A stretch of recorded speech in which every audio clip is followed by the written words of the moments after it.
Well, let's get the show going. Tony Storis, chairman of the board. I'm here at my house with my dog, Luca. I can hear you, and there's nobody else in the room. Good morning, Charles Capetta. I'm Board of Health member. I'm at home. No one else is here, and I can hear everybody. Stephanie? This is Stephanie Wolf-Rosenblum, board member. I'm at my home. I have a house full, but I will ensure that only people under the age of 7 can hear. Okay. Very good. I guess this is a Zoom meeting that is being recorded. Bobby, do you have any information on the recording? Time, number, anything like that you want to add? Yes, so this is a meeting held, special meeting of the Board of Health held via Zoom. The meeting ID is 891-3634-6222. The passcode is 378798. And the phone number, if people have to dial in, let's make sure I see that. It's actually not showing up on my screen. I apologize for that. Not a problem. It's not your fault. Okay. I'd like to thank everybody for rearranging their schedules, their busy schedules, as well as with the holiday. We had obviously a short week and we only have an hour to do this. So let's dive right in. This meeting is going to be limited to 3 items. The agenda is city mask mandate ordinance update, school winter sports update, and the 9:30 p.m. curfew discussion. I'd like to start with the city mask mandate. Stephanie, take it away. Thank you very much. The mask, I couldn't hear you for a second. The mask mandate or the school mask mandate? This is a city mask mandate. Okay, so previously, Nashua had the foresight to do a mask mandate. At the time, we had considerable discussion as to whether or not children would be included. At the time, it was not entirely clear how much children contributed to transmission. And also there were concerns about compliance with adults. There were also concerns about what ages. The CDC had recommended 2 to 10 as a suggestion. Things have changed.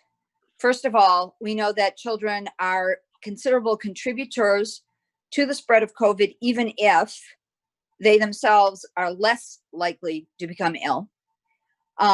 We also have additional information about the fact that masks do not inhibit breathing or oxygenation or ventilation.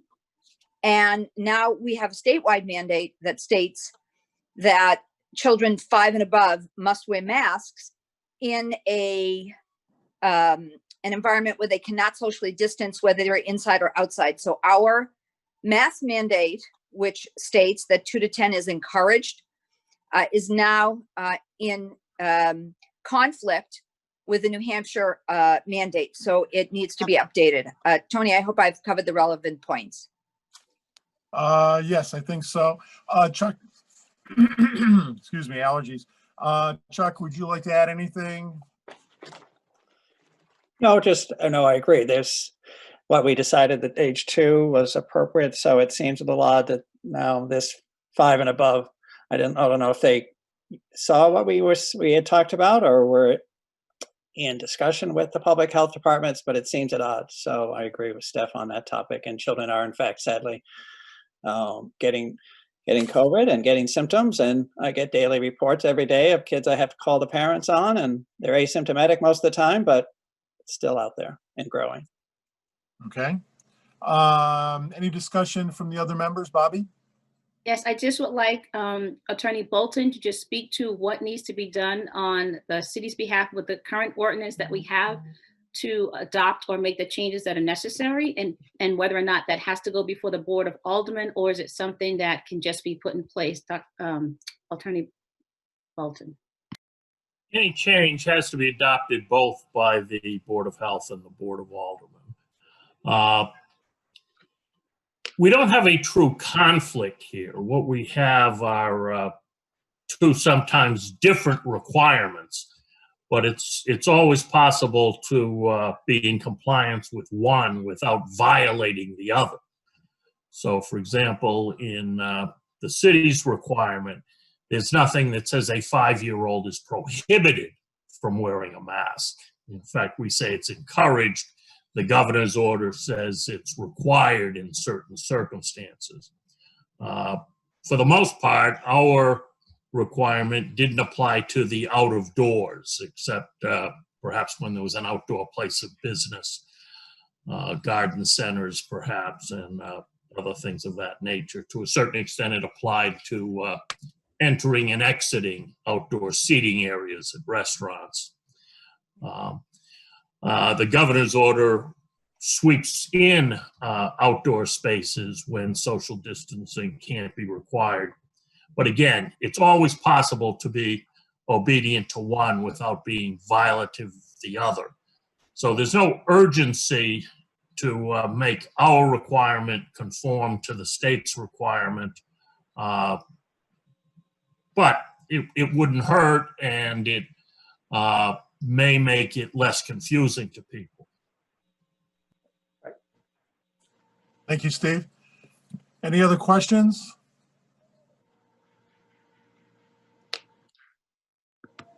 Seeing none. Stephanie, can you word how you want the amended ordinance to go to the Board of Aldermen?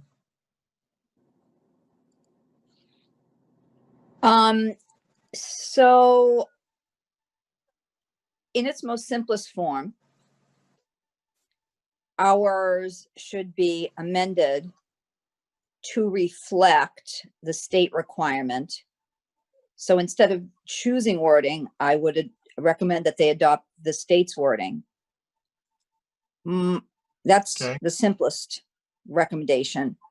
The alternative, or in addition, so that we are not constantly meeting to discuss and change, we could, if Steve believes it would be permitted, say something to the effect of, the city of Nashua will comply with state requirements, and if the restrictions are loosened, then the original Nashua recommendations would stay in place. So in other words, let's say 2 months from now, this wave calms down and the state requirement is loosened so that it is a recommendation, not required, that children between the ages of 5 and 10 do that. Or, and as the better weather comes, do we meet again to reassess the situation, or do we specify that it will be at least this, but if the state is more restrictive, then we will go with the state? I'm not saying that very concisely, but that would be my point. Steve, I'm sorry, is there anybody else wanting? I only have a half a screen here. I see a 3, 6. I have 9 of you. So if there's somebody else out there that wants to speak, just to go ahead and pipe in. I just can't see you. Steve, could you clean that up a little bit? I know what she's trying to say, but can you clean it up so that we can get it to the alderman and we can get it passed? Yeah, Just for the record, this is Alderman Lopez, and I can sponsor that too. Okay, thank you, Tom. Thank you. Yes, I can, understanding what Dr. Wolf Rosenblum desires, I can redraft our existing policy ordinance on this, bring it back to you at your next meeting, and have it ready to go before the Board of Aldermen thereafter. So I think that may be the way to go. Okay, Bob. This is Alderman Clee, and I'd like to sponsor it too. And I just have a quick question for Attorney Bolton. Is it possible that we can just say that the city's minimum requirements is, and then put ours down, and then if the state's is tighter or looser, then is that the way we would go on this? And I'm happy to sponsor it also. Dr. Tony. Not only can we say that, whether we say it or not, that's what the law is. Okay. Does anybody have any other input on that, legal or otherwise? If not, I'd like to allow Attorney Bolton to write the language. We will be meeting again soon, but I think we could probably do a phone conference among the three docs to vote it up and vote it down. Is that legal, or do we have to have a full meeting? That would not be legal. Okay. Okay, so it would have to come to our next Board of Health meeting, which would either be emergency, which I think is what we're gonna have to do, because the next Board of Health meeting, I believe, is December 8th. 8th, December 8th, 9th. 9th. 9th. So we'll have a meeting prior to that. And how long will it take you to get that to us, Steve? Not to put you under pressure, but I'm not planning to work on Thursday, that surprises me. and but middle of next week. Okay. All right. If you can get it to us the middle of next week, which is the last week of November, first week of December, Bobby, we can figure out the date for the meeting. So what I'd like to do is pass the buck to Steve. Steve's going to get it back to us. We'll vote on it next week sometime. Okay? Is that good? Stephanie, Chuck, are you on that? Are you okay? Yeah, I'm good. Can I just ask something, another question as a cohort of this? Yes, sir. Under section, I'm just pulling up the emergency order. So under section 5, where it says this order shall not apply to the following: educators, students, and staff within the 3 questions, the K through 12 schools. D, engage in physical strenuous activity. And E, any person giving a religious, political, media, educational, cultural performance for an audience. How do people read that, as I have a chance to read it a few times now since it came out?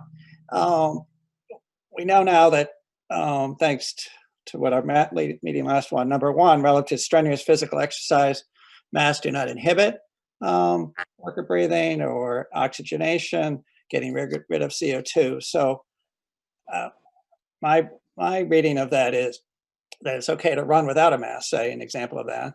And 2, educators and students within the K through 12 schools. I thought right now the schools are allowing, well, we're having a hybrid with first and kindergarten kids, but are not, since Nashua is all remote at the moment, does that imply that they would be wearing masks when they're there or not?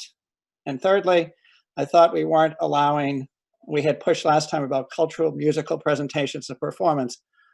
Why can't these people wear masks? It's sort of vague all around, if that's making sense. I don't know. I don't know how to interpret any of those 3 little bullet points. Go ahead, Steve. Okay. I believe what's going on here is that this regulation is not applying to schools and performances and so forth. Pretty much the governor is leaving the in-school situation up to the individual school district. Okay. But this doesn't mean that this is an exemption for students at all times or anything like that. As far as performances and so forth, to a large extent, that's covered by other regulations, which are not overruled by this. Those other regulations, you know, the guitar player at the restaurant or cocktail lounge having to be whatever the distance is, 12 feet away or something, if he's not going to wear a mask, that still applies. So those other regulations apply. This wear a mask if you can't maintain social distance inside or out does not apply to those special situations. Okay. Okay. Does that answer your question? I mean, Chuck? Yes, no, thank you. Sorry. Take the No, time. no problem. No, it's important. Any other questions or comments? This is Stephanie. So relative to those exclusions, I have previously expressed my concerns about I have to shut this off just a second. I'm so sorry. I have previously, sorry.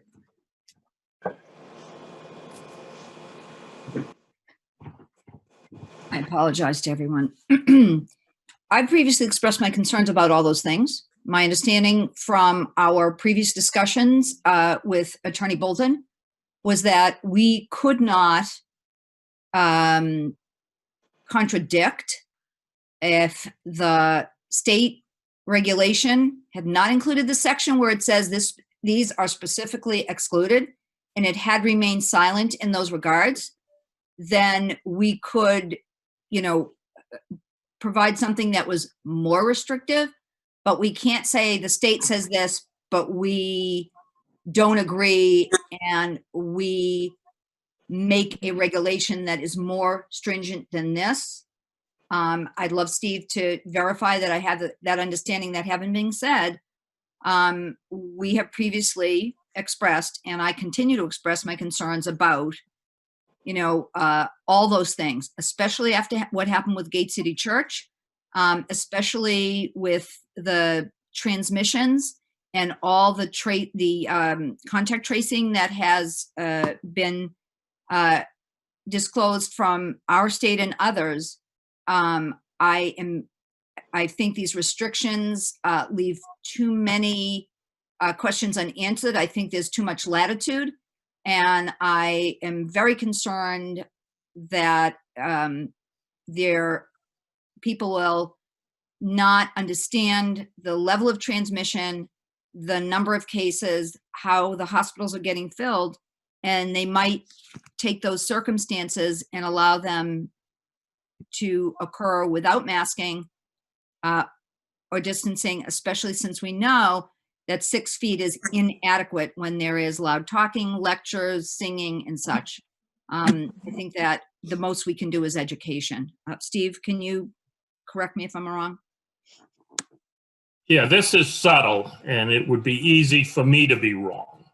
So with that caveat in mind, my analysis here is if the state orders, legislation, regulations specifically allow something, we cannot disallow it. But if they require certain things, we can require more and be more strict. In the case of this particular governor's order, if the governor had not excluded these items, then the general order about wear a mask if you cannot maintain social distance, whether inside or outside, would apply to these situations. So it seems that it's the governor's intention to allow different rules to prevail in those areas where he's made an exception from this general mask requirement. And as I said, in the school setting, he specifically said he wants each school district to be able to develop their own policy for in class and in the school building. And then there are other existing policies, and I know you disagree with some of those concerning musical performances and religious services and lectures and those things. I don't want to get bogged down too much on this because we still have 2 other items to go, and we do have to be out of here by 10. Is there anything else that's very specific, or can we let Steve go ahead and draft the amendment, and then we can discuss it and amend the amendment come next meeting? Is that okay with Chuck and Stephanie? Yes, thank you. Steph? Yes. Okay, good. Again, I don't mean to push people, but I need to push people. That being said, Steve, we'll hear from you next week on it, and then we'll have an official meeting. Bobby? Yes, and Tony, I do know that we have some business partners on our meeting this morning. can I ask, I know I wrote the agenda up with certain items in a certain order. Can I ask that we switch the order and when we move to the next order of business, look at item number 3? Yeah, we can do that. We can change, the chair can change the order. That's not a problem. I don't think we have a vote here because we don't really have the amendment in front of us. So we're just going to move on to 3 now and find out whatever happens next week. That's when we'll take a vote, etc. Item number 3, the 9:30 p.m. curfew discussion. Steve, do you want to start the discussion on that? Because the way we're looking at things, Mass has already made that a mandate in their state. And our concern, I believe, and certainly the other doctors can pipe in, is that we're afraid people are going to come up to our state because if they can't dine and party, it's going to be here. And also we know that these are kind of the hotbeds of spreading. So if we were to go ahead and do this, is that in violation of anything with the state? Well, as I said before, this is an area where I could find out later by some guy wearing a black robe that I'm incorrect. But my analysis on this is, yes, we can impose in Nashua a similar curfew. As you say, we do have a general understanding and some scientific basis for believing that spread happens in crowded indoor spaces, particularly after 9:30 at night when people from Massachusetts, where these facilities are not open, come to Nashua for that purpose. So I think that gives us a basis for doing what we want to do, if in fact we want to do that, establishing a similar 9:30 closing time. Okay. Tim Cummings is on. I think Tim wanted to say some things. Yes, if I may. And may I share my screen? Absolutely. I guess you have to go through Bobby. Can everyone see my screen? Yes, sir. Okay, great. So again, for the record, my name is Tim Cummings. I'm the Director of Economic Development. I put this memo communication together over the weekend at the request of Director Bagley. Basically, I'm going to use it now just to organize my comments and my sentiments that I'm going to express to you all, which is essentially over the weekend, between Saturday and Sunday, I reached out to various business leaders in the community, a lot of them in the restaurant, retail, entertainment industries, just to take an early assessment as to what their thoughts may be on the idea of a curfew. And I let them know that the idea is still very much in its infancy and the details were still to be determined. But ultimately, the idea or thought process would be a city, a localized city action just specific to Nashua, starting in and around 9:30, predominantly focused on the restaurants, entertainment industry, but that's obviously subject to further conversation. So with that being said, there was some general questions, sentiments, opinions that were conveyed to me. Some of these individuals do not want to express these thoughts initially publicly for fear of retribution to their individual businesses. But ultimately, they all expressed a sincerity to want to be cooperative. They all expressed an interest to wanting to try to work collaboratively, but they want to make sure strategic decisions made, something that's not what I would refer to as quote unquote knee jerk, but something that has a goal in mind that can be justified. So certain points made, I'm going to go through this where, why single out the entertainment industry? This was or retail or restaurant industries. This was a reoccurring theme that came up when I was having my conversations. Things like parks and fields are generally open still and people can congregate. Are there going to be any type of limiting actions on those places? Was a question asked. It was asked very pointed to me about hospitals. How are they doing and what is their capacity? I was reminded time and time again that the original shutdown is, the impression that was given was that this was due to capacity issues last spring with hospitals. And if we're not facing the same type of challenges, what would be the underlying premise for wanting to move in this direction now? How long would this curfew last? Are we talking a couple weeks, couple months? There's a big difference there. Ultimately, what are we trying to accomplish? Can we justify the rationale? Will there be data and metrics associated with these actions? It was asked about whether function halls and meeting spaces, such as hotels, would be limited, because it was again pointed out that, these areas congregate post 9:30 with individuals who may not be social distancing.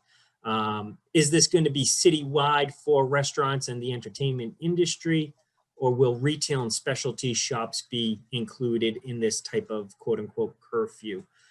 Similarly with public special events. Then it was asked if there would be any assistance either from the state, federal government, and or the city of Nashua if we were taking such limiting actions to help either the businesses or the employees. If anything like this was to happen, I think there would be a sentiment of a corresponding action on our parts to provide some sort of assistance, or at least that was a sentiment that was expressed. I was very clear that I was saying that a 9:30 type curfew was being implemented, but I was asked regularly, well, how long will this last for? Are we talking about morning time? When in the morning would this quote unquote curfew end? And then I was asked about professional services. Are they being left off of this list? And in particular, we have manufacturers, and then we have essential employers. And would there be an exemption for those industries? We have some larger employers here in the city that are in the manufacturing business that are also essential. And I think that they want to make sure that there is an exemption there for them if we were to do a curfew. And again, that would be if it was just a generic citywide curfew for all business industries, or whether it was going to be tailored to just the places that have social distancing that may get lax after 9:30 entertainment. Church going, religious gatherings, again, I was asked if they would be curtailed. Social clubs and fraternal orders, again, same type of questions. Nonprofits, we're all raised as, we don't want to be excluded here or singled out. We want to make sure that if a curfew does occur, that, you're taking full action here and not just, localizing it onto the restaurant and entertainment industries. It was pointed out, and this was a very big sentiment expressed, that, come 9:30, the industry is already slowing down. Business activity at restaurants is starting to wane. So maybe focusing on the younger crowd, or focusing on businesses like clubs that, really have activity at midnight, 11 o'clock would be more appropriate. If you were to pursue the 9:30 type of action, it's very important that it be clear, and I'm not giving direction as to which way you go, but is the business restaurant need to be shut down by 9:30, or is it the last seating needs to be taken at 9:30? During the weekday, that's not as important, but, on the weekend, a Saturday, Friday, Sunday, you could see 9 o'clock type seatings, and that business would obviously be in operation well past 9:30. I've already made my comments about knee-jerk reaction and the reason and the rationale that it needs to be strategic and have some sort of metrics and underlying goal in hand if this action was to take place. And then lastly, it was raised, well, it's we understand why Nashua is maybe contemplating this, but should this be really tackled, if not at a state level, at a regional level? The same issues that maybe be happening here could be happening in southern New Hampshire, and why would we want to just isolate it, just, our actions to just Nashua? And then finally, it was pointed out to me that, there is now a travel restriction in hand. So the fear about crossing the border from Massachusetts should be curtailed because, people from Massachusetts can no longer travel into New Hampshire for, business type activities as a patron. Obviously, if you're an employee, you can still come to the community. So, overall, those were the sentiments, questions. Can I ask a question about that? So the travel restriction, it prohibits New Hampshire residents going to Massachusetts. Does it prohibit Massachusetts residents coming to New Hampshire? Yes, unless when returning you quarantine for 14 days or you get a COVID test. So there's a New Hampshire order saying Massachusetts residents are not supposed to come here? Massachusetts upon their return as a Massachusetts resident, unless you're going for certain reasons.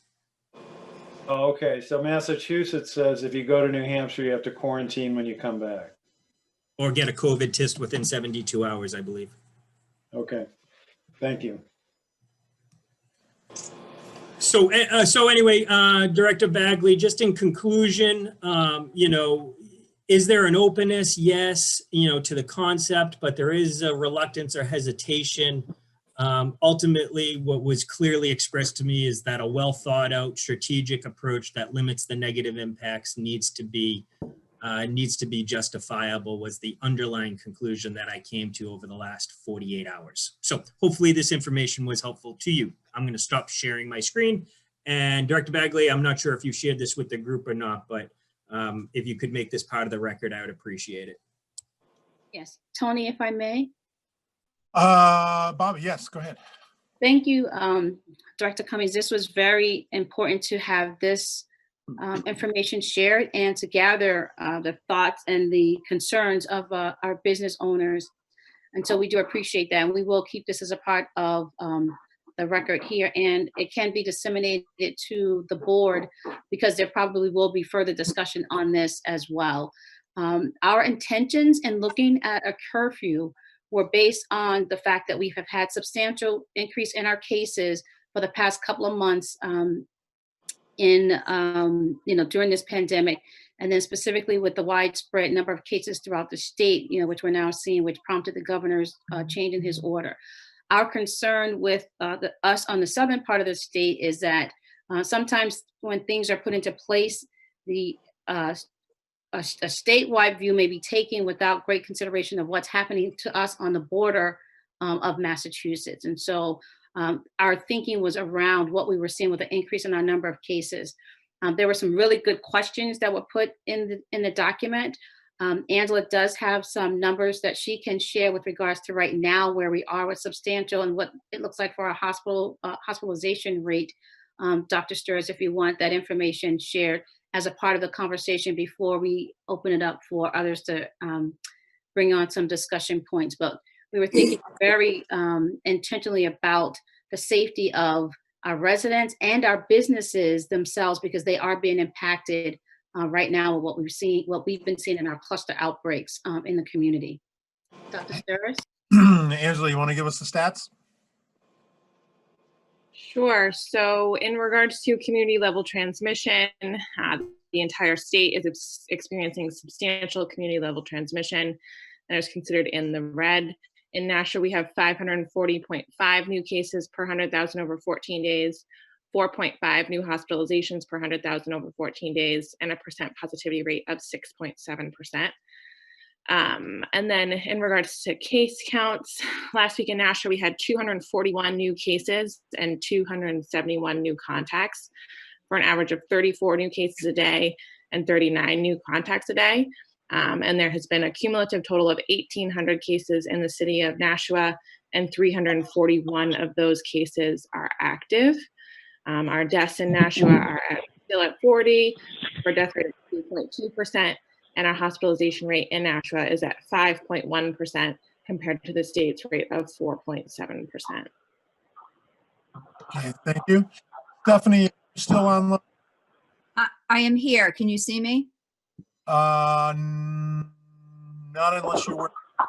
Hopefully other people can see me and hear me. Yeah, could you give me? Yes, okay. I see a can few you- knots of heads. Okay, But can first you, of all, again, my apologies as I tried to juggle the 5-month-old, 2-year-old, and 7-year-old. You now have my full attention. Show you a couple of things. yeah, can you enlighten science on that's going on right now on that? I do. So a couple of things.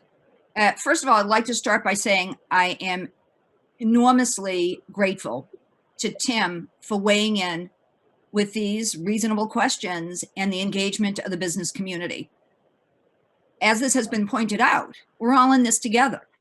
And we don't want businesses to be shut down because of lack of information about what is needed and where we are. So I would tell you a few things that will inform our discussion, and then I'll, as concisely as possible, address the questions in general that Tim has proposed, Director Cummings has proposed on behalf of the business community. So the first thing I would like to show you, if you can see this, it's a little hard, but this is the trajectory of cases in the United States, new cases by day. This is like April, this is like July, this is now. So this is much, much worse than we faced during the worst of the initial part of the pandemic. The only thing that's different now as regards people's safety and understanding is we know that masks work, social distancing works, that super spreader events are real, that children are spreaders, and the doctors have better tools and better understanding of how to treat. But we're still left with a virus, without a vaccine, and without treatments that have made an enormous difference as they have for flu and others. So we still need to maintain incredible vigilance. You will be surprised to hear me say some of these things, as I have been a vocal proponent of limiting indoor dining and limiting density of persons, and I have raised concerns about what the state requirements have promoted for indoor dining. But I think that a 9:30 curfew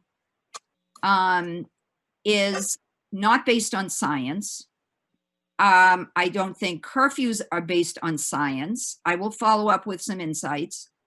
And things are different since Massachusetts has indicated that they will require people returning, if they're not going for work purposes, to quarantine for 14 days. And oh, by the way, as of today, the positivity rate in the state of New Hampshire is 7.1, and the positivity rate in Massachusetts is 3.5.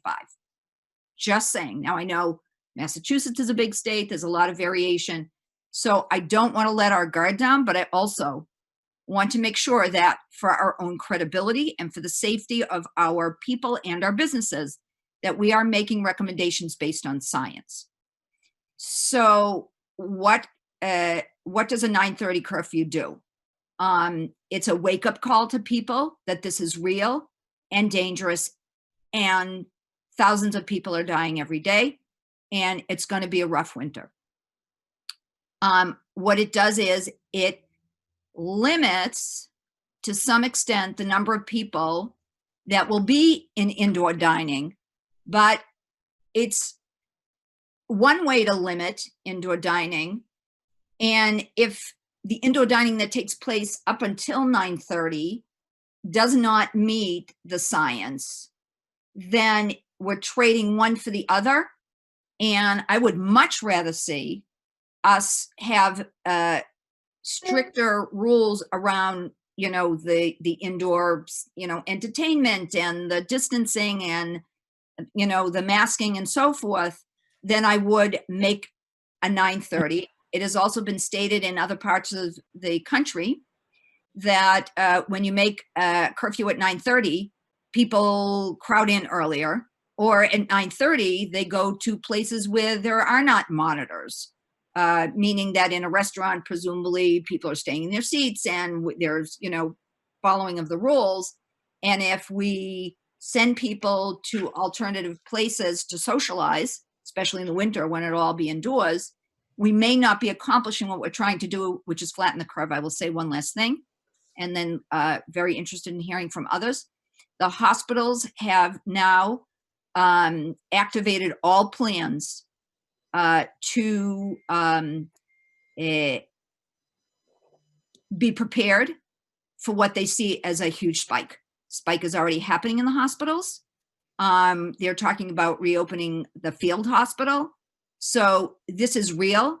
It's worse than it was the first time around, and it will get worse before it's over. So it's incumbent upon us as individuals, as the Board of Health, as the Public Health Department, and as individual businesses to help flatten that curve, because I, for one, never want to be in a position where I am asked as a physician to start rationing treatment and rationing ventilators and making decisions that I think should be left up to higher powers. So thank you for allowing me to speak, and I look forward to comments. Thank you, Stephanie. One of the things that I was just looking at, somebody sent me, was the actual rate of the COVID as it's growing. And right now, New Hampshire leads the country. In fact, 5 of the 6 New England states. Interestingly enough, Mass is not in that top tier at all. But we lead the country at 1.36 versus Mass was down to 1 point something or other, really low. So it's definitely growing and it's taking off. Does anybody else have any other comments? Could I I can't chime see. in? Sure. Laws. I don't know who it is, but go ahead and chime in. Yeah, it's Alderman Laws. Okay, thank you. Yep. So I'm very concerned about this for many reasons. First, let me start by saying that I'm kind of opposed to the 9:30 curfew. I think that it, especially if it doesn't have a sunset on it, a specific sunset on it, I think it's going to be really dangerous for businesses. A lot of bars and restaurants make, I mean, especially places that serve or count more on liquor sales than they do on food sales, they make their bread and butter after 9:30 at night. So I understand that we're doing it under the premise of helping businesses by allowing them to stay open for a certain amount of time, but it's still going to be effectually crippling them financially.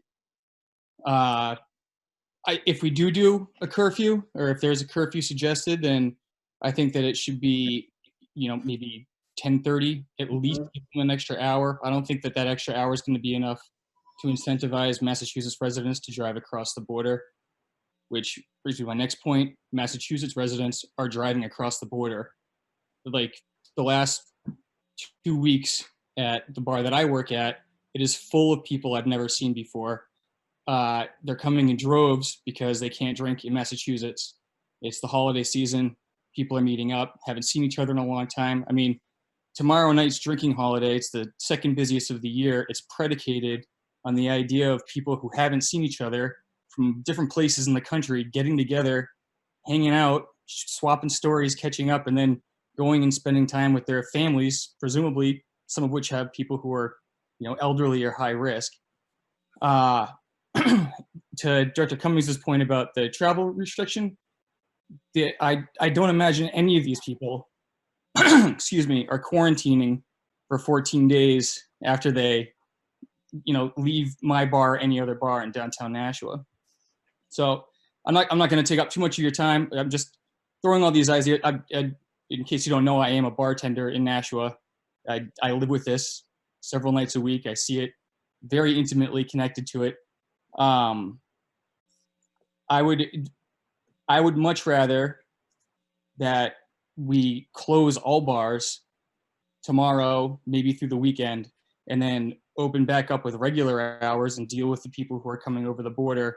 And that would mitigate the risk that's going to happen with, hundreds and hundreds of people standing in lines, because there's an indoor capacity now. So people are going to be standing in lines, presumably many of them without masks on, because there's nothing regulating them to wear masks, commingling with each other, and then going into the restaurants, putting all the employees at risk.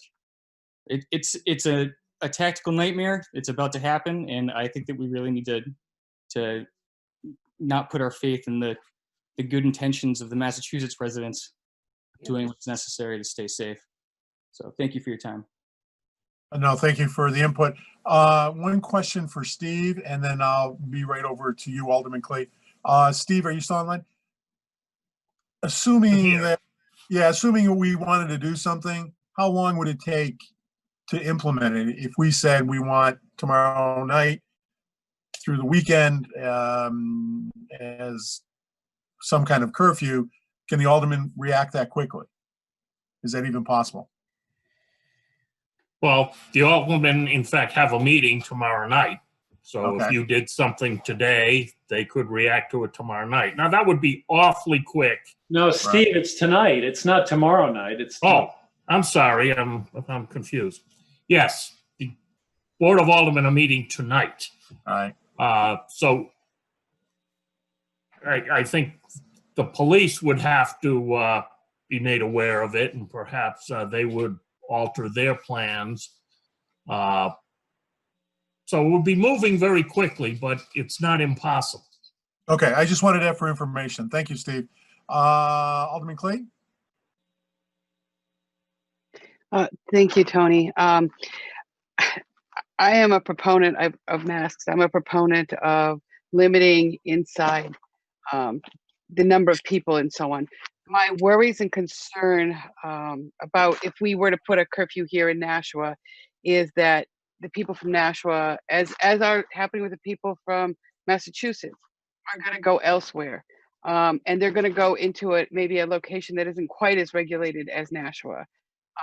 And aren't enforcing it as well as somebody in Nashua is doing.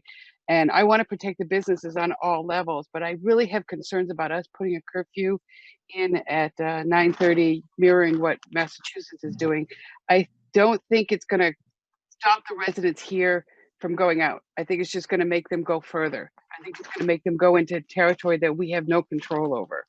And to what Dr. Stephanie had said, I think that that's going to create more of a spread. While I'm a person who yelling at everybody to put a mask on and stay away and stay home, and she can attest to the fact that I harp on it every week with my email messages. I'm just worried about creating a bubble in Nashua as to what the efficacy will be, to what we're hoping to gain. I'd rather see stricter numbers within. I'm not so sure I necessarily agree with Alderman Laws about suddenly closing everybody down for a 5-day period. I think that too is going to create an issue and people are just going to go elsewhere. But you know, it's your decision and so on. I'm just worried about the message we send to our businesses, as well as we're just going to send our residents somewhere else. Thank you. I just would like to clear the air. The Board of Health in our city makes recommendations. It will come to the Board of Aldermen to implement those or not implement those. So the best that we are going to be able to do is recommend. We can't legislate and we cannot enforce. Okay. Right, and I know it was your recommendation. I apologize if I used the wrong terms. Thank you. No, it wasn't for you. It was for the other people that are out there that might not know. Are there any other businesses or anybody wanting to put more input from that aspect? I have a quick comment, Alderman Lopez. Okay, go ahead, Tom. I just want to reiterate, well, I guess support what you had said, Mr. Chair. Just as a reminder that as aldermen, we're going to debate this anyway, and we're looking to you for health-specific guidance. And while I appreciate the economic input that you're taking and the important impact of businesses as well, that is something that we're likely to be debating at the aldermanic level. So I appreciate your attention to data and to research-based information and methods and best practices. I think specifically, we should have been listening to you at the very beginning, and we should have been listening to healthcare professionals when the pandemic was first emerging. And we had to take more draconian methods as politicians because we didn't start from what is the best health practice, what is that data, and then proceed to admittedly lesser conditions. In the middle of a pandemic, I think public health is the most immediate and most urgent priority. The healthcare worker has been considered a frontline worker this far, but when we're in a crisis situation, you're not the front line, you're the last line before complete chaos. So I understand that there are economic considerations that need to be made after we understand what the health impact is going to be and what the medical advice is going to be. And we need to put those things in priority in a way that we were not doing in the spring. And I think that was largely due to politics as well. So I just want to express appreciation to the Board of Health for taking this on in a qualified manner, and just assure you that we will debate other elements of it at any Board of Aldermen meeting that we have. I can guarantee it. Well, thank you for the kind words, Tom. Appreciate it. Any other, like I said, I only have 9 screens here. Is there anybody else that wants to speak? If so, just pipe right in and announce yourself. What's the matter? Bobby? I'm on mute. What? Tony, I don't hear anybody else speaking, did they but get I up there? very much would like to hear from our public health people. Who did? If they have concerns about focus on measures that are scientifically proven to limit, such as, yes, when you're in line, you wear a mask and you distance. Okay. That's versus mine, Dick. curfew. And also knowing that we have Go 9 to the minutes gift. and we have one more topic and we are unlikely to come to consensus, does it make sense for Board of Health members, and I would volunteer to do this, to attend the Board of Aldermen tonight so that certain scientific aspects, if they are part of the discussion, would be able to answer, be answered, and would be part of the discussion as they are now. Okay, well, first let's hear from our public health officers. Heidi and Ren, do you want to add anything to the discussion? Hi, Tony. Thank you so much. Can you guys hear me? I can Yes? hear you. Okay, good. Thank you. Yes. I appreciate everyone's input in this. Thank you, Tim, for surveying people. I was actually, I appreciated the efforts and the take of different people. There is no magic bullet for this. There is no quick fix. And everything is going to have unintended consequences. I also am, I appreciate someone's, sorry, I don't have my reading glasses on and I'm trying to look at this small font. We do have some problem areas in the city, and it doesn't seem necessarily fair to penalize all for the sake of some things that are going on. So if there were another way to handle that, that may be an answer. And I'm concerned more about the club setting in Nashua rather than the dine-in type of restaurant. So I don't think that there's a one-size-fits-all here. And I would be very hesitant to give I'm not in one camp or the other at this point type of declaration. Bobby? Yeah, I wanted to speak, but I'm not sure, was Ren on, Dr. Sturz, because you had asked if he had any comments. Ren, do you want to add anything to Heidi's comments? Sure, I'll just be very brief. Ren Bowden, Environmental Health. Yeah, I mean, there are a lot of concerns here internally. You know, we've been talking about exactly what Alderman Lodge has said with the holiday before Thanksgiving, the Drinksgiving, or other names that folks want to call it, as a huge concern. I believe Director Bagley had pushed some of that concern up to the state level, and really haven't had any feedback from that as of yet. I do not know if a blanket curfew or time is the answer, and thinking of time frames, but I do know that even in Massachusetts, with the curfew between 10 p.m. and 5 a.m., that they still allow takeout and I believe drive-through at like restaurants, grocery stores, pharmacies for folks that do need those items. So I think having some flexibility, if something is put into place to allow for those safer options, is certainly something worth thinking about. But I do not believe there's a blanket issue. But I absolutely want to echo the concerns about bars and clubs for tomorrow evening. Okay. Thank you, Ren. Bobby?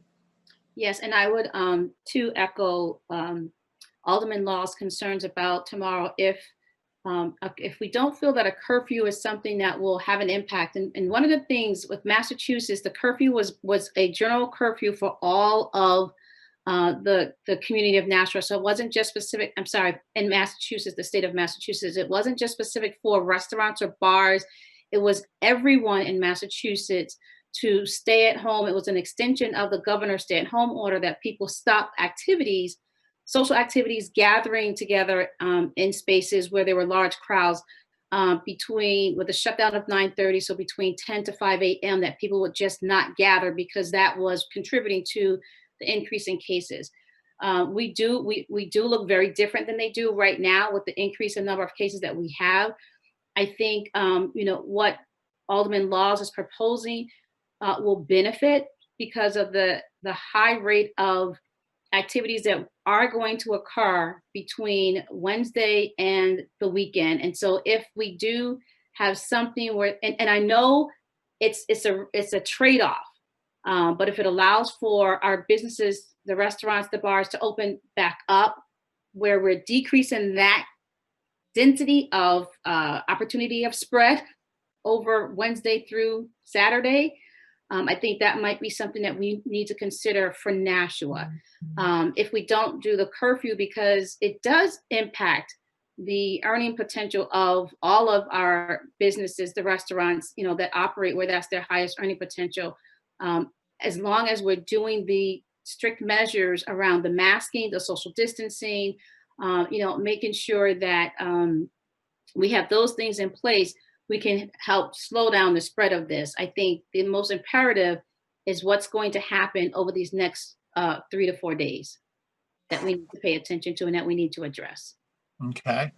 I hate to be the party pooper, but I have to leave to teach a class. So, Bobby, can you continue talking or do we have to end at 10?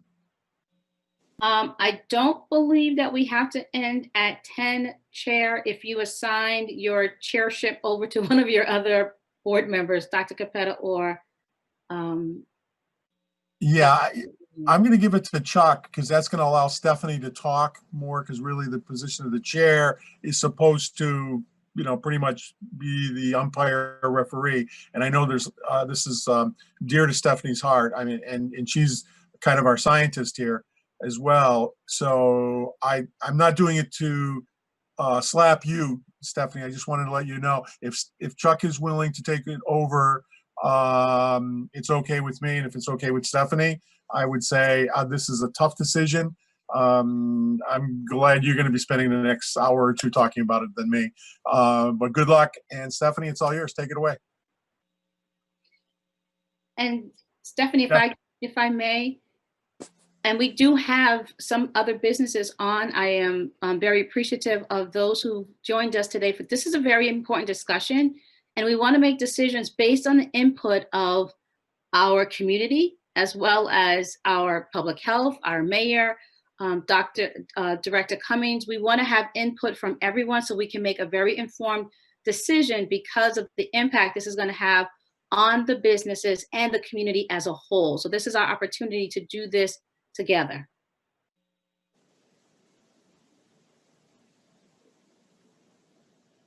I agree. So wait, Steph, do you have? Well, I'd like to, I think sometimes we do some of our best work when we have bullet points to discuss. There's been a lot of general discussion. Director Cummings has given us many, many questions. I would like to throw out some bullet points with your permission, Chuck, to frame the discussion, and very much like to hear from Director Cummings, Director Bagley, and any other of our businesses that are online as to whether these resonate. One is that we not consider a 9:30 curfew, but in lieu of that, we reinvigorate all of those things that we know will prevent transmission, which is there will be social distancing, there will be masks. There will be, whether you're in line or you're at the bar, if you're not actively drinking, you have your mask, you take a drink, put your mask back. That's going to be, I'm sorry? Oh, I see somebody else. But that would be the focus, and that of our discussion, along with a very urgent plea to the community to particularly follow these rules during what is usually a time of socialization. So I'm just putting that on the table, and like to hear others' opinions. Well, I'll start. I mean, I think summarizing in 2 minutes what we've done for an hour is a great point there. I think for me personally, 9:30 is not based on science. It's based on, just some time middle of the evening. But we've always said we're basing everything, our decisions are based on the health and preservation of our community at large. So I think we need more data there. Number two, I too echo everyone's comments about from Director Cummings. I really appreciated that. I think that was well stated. I think as a Board of Health member that if we go in the reverse, I think we need to do a better job in terms of just listening to Angela's wonderful summary that we do every week and the letters that come out. From a medical perspective, we get the lingo. But if we truly wanted to make this a two-way dialogue, then we need to establish lines of communication to the business leaders online or today or elsewhere on what we're doing every day. Because as I wrote down the information about positivity rates and hospitalization rates and things that Steph and I and Tony and others and all of us, most of us understand, it's kind of like French versus English. If I send that out to a non-medical person, they'd all say, what does that mean? What's the point of that? How does it affect me individually, family-wise, community, and things like that? So how can we create a newsletter that's appropriate for, not to the point of making it a fourth grade level, but at least bring it home to where it makes sense. Why are we talking about transmission rates? We're talking about them because if we're not 6 feet apart, the fact that we can talk and the spit and saliva goes 6 feet, that's an issue. Why are we talking about distancing and at tables or things in the restaurants? So I think we haven't done enough to sort of educate, again, that same word we've always used, to say, how can we make it, a better interchange between us? So not overload everybody, but once a week or twice a week on our newsletter or something that can go out with all these wonderful colleagues of Tim that he represents to say, hey, this is what we're saying from the public health department today. Just to, like you read your horoscope every day, this is the horoscope from the public health, wear a mask. Tomorrow will be social distancing. Third will be this. Then they see us as really in a way that makes sense in their lives. They can interpret it. I think it would help because I'm lost in all the data I get every day, and I get from Dartmouth, I get it from the state, I get them from the Pediatric Society, get it from every medical institution, and I'm overwhelmed. And I can't imagine people who are not medically inclined to read this and say, oh, I don't really understand what this means. I don't really care about hospital rates because I'm not in the hospital. So that's an aside, but I echo everyone's agreements. I think you guys have done an amazing job. I think we just can do better here. So I see Brandon. Alderman Paul, you had a comment? Yeah, thank you. Brandon's totally fine. Thank you. So to that, what you just said, I very much appreciate everything that you all are doing, and I know that this is an incredibly difficult time for all of us, and particularly you. With the messaging that you guys are putting out, I'm not sure that it is reaching as many people as we need it to. And I mean, like, it's become kind of redundant at this point. Wear a mask, social distance. Everyone knows that. And granted, it doesn't hurt to drive the point home harder. But I think that in the last several months, it's just anecdotally the most impressive time, or the most impressive action that I've seen from the Board of Health was on a random Friday night. Someone came by with a clipboard, and they weren't there to to shut anyone down or get anyone in trouble, but just to make their presence known. And that reverberated through the community. The bar that I work at is a bar where most other bars in Nashua, and we can circle back to this later, they close at 10 o'clock, 11 o'clock now. They're not opening up for their full hours because it's just not worth it to them. My bar stays open until 1 a.m. So all of those employees come and see me when they get off of their shifts. So I get to hear it from all of them, like, how's this working? How's that working? When that person from public health showed up with their clipboard, people were like, oh, wow, they're actually paying attention, so, and I don't want to put any more on your plate. I don't know what the mechanics, the mechanisms are that go into that, but that was very helpful just to have someone out there that they could physically see who, may have been pointing things out that they needed to work on. So do what you will with that information. Thank you. And I'll let somebody else speak because I'm sure someone's going to bring up the other points that I want to talk about, and I don't want to take up too much of your time if I don't have to. So thank you. Are there other business leaders that are online that I can't see that I don't know that would like to comment or circle back? Yes. Mr. Lannon. Yeah, hi, Rich Lannon. I've talked to a couple of people. I own a couple of mixed-use buildings on Main Street. And I think, Brandon is obviously in that business, so he knows better than I. But I know being on a Tuesday afternoon, and if I guess we were to announce to all the restaurants and bars or whoever else that the next 4 or 5 days, sorry, all the food you bought, all the people that were scheduled to work in those 4 or 5 days, you can all go home. And, if it was a week or two ago, that'd be one thing, but doing it a day prior to, and I know it's a pretty crazy 4 or 5 days, typically this time of year for the restaurants, especially the bars. And I think they got to be diligent of what they do and they do things right. But again, all of a sudden telling them tonight after a Board of Aldermen meeting or tomorrow morning, oh, by the way, you're shut down until Monday, would be a huge disservice to the businesses of this community. I'm not a big fan of the curfew for some of the other reasons. I won't rehash what other people have said. I'm not sure that I think even though there are bars, and like Brendan mentioned, he works at one and there are a few, but Nashua's not like Boston. It's not full of nightclubs that there's hundreds of thousands of people in.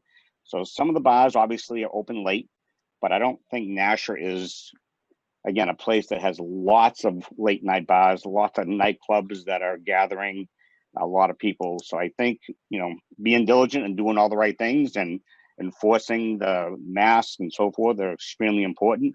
But I know I got 3 restaurant tenants alone, and if they were told that the next 4 or 5 days they were closed, I mean, a couple of them are small enough could put them out of business. So I think I'd be careful, in my opinion, I'd be careful with that. Thank you. No, very good points. Thank you. Thanks. Thank you very much. Who else? Anyone else would like to comment or? Can I speak again? You may. Thank you. Thank you very much.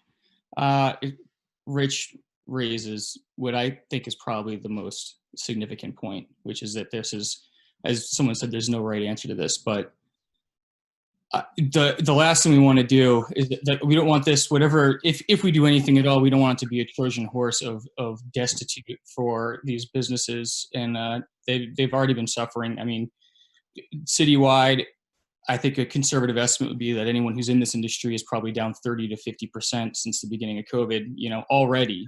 And a lot of bars, certainly the employees, depend on a week like this for tomorrow night and for what the holiday stroll, which obviously isn't happening this year. Like this is a big weekend, and it pays for a lot of people's Christmases, pays their bills into January, and they're already losing the holiday stroll money. So losing the night before Thanksgiving money is going to be huge for the owners and for the employees.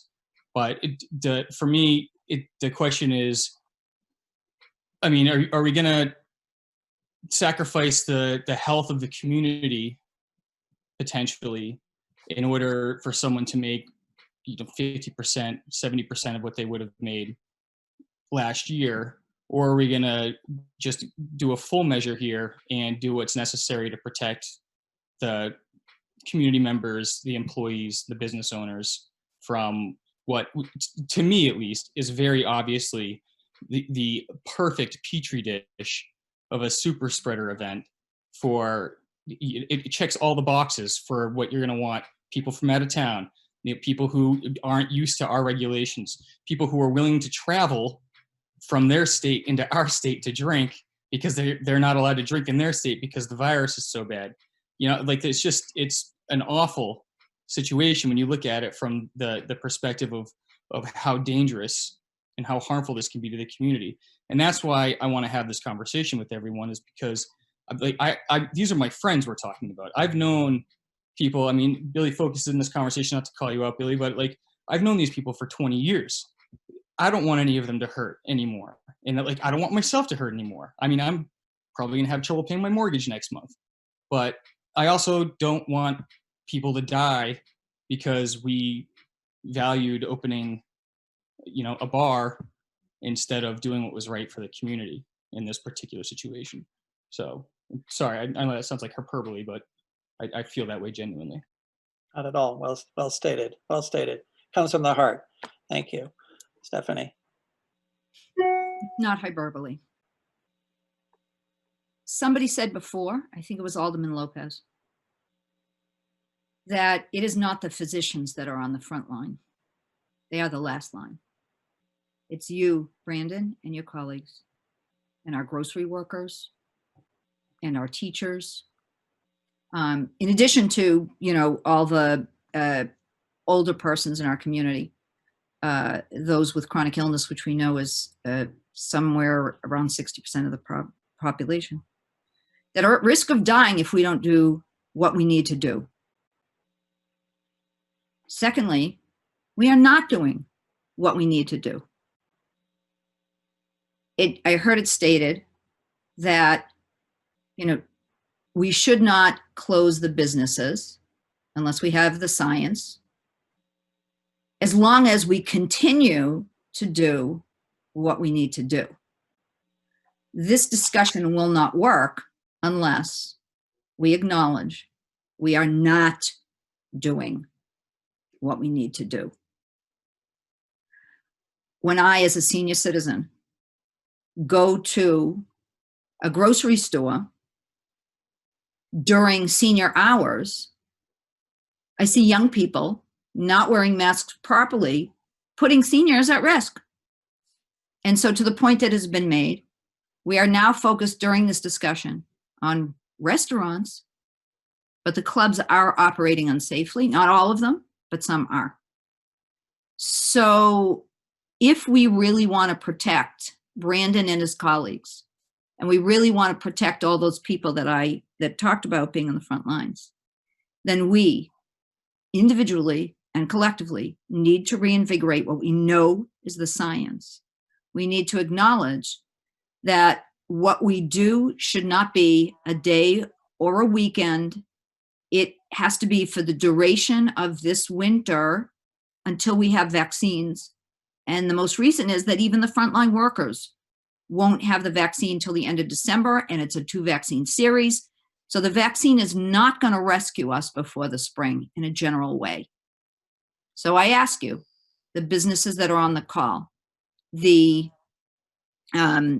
I'm saying specifically the businesses that are on the call, are you ready to do what needs to be done to keep people safe, to keep businesses open?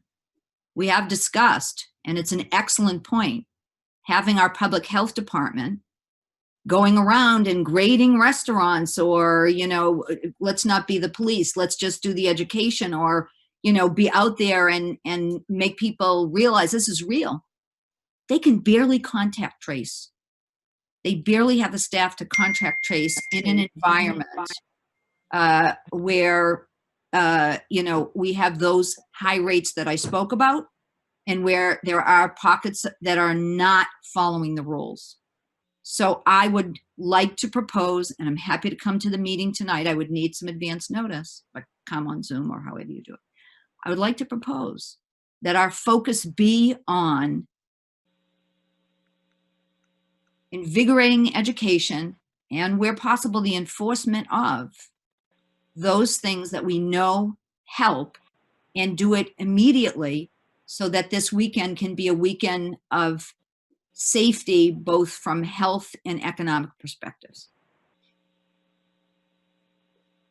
Yes, Director Bagley. So I do want to share. Thank you, Stephanie, for sharing that. I do want to share something that hopefully will help.